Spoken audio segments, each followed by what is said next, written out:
Then on debt, I mean, public debt is clearly unsustainable. In the last annual economic report that we did under the previous government, we said so loud and clear. 157% of GDP, we put that in our latest staff report, and this is very high by any standard.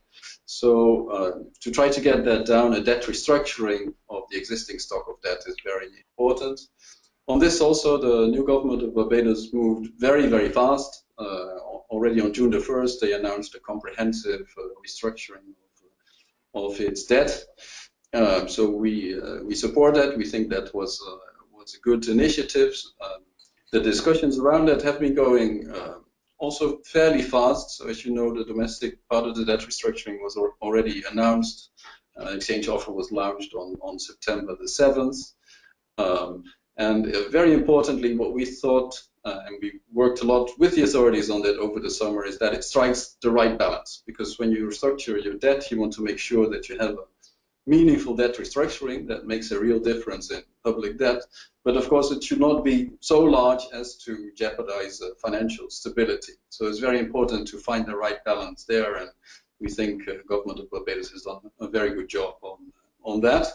So that's the domestic part of the debt restructuring. That's the bulk of the public debt. So that's also the most important part of it.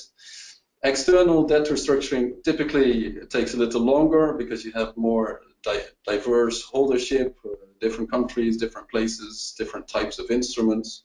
That's also moving ahead and is an important part, we think, also of the debt restructuring, but will happen a little later than the domestic debt restructuring, and will also be very important in addressing lumps in financing needs.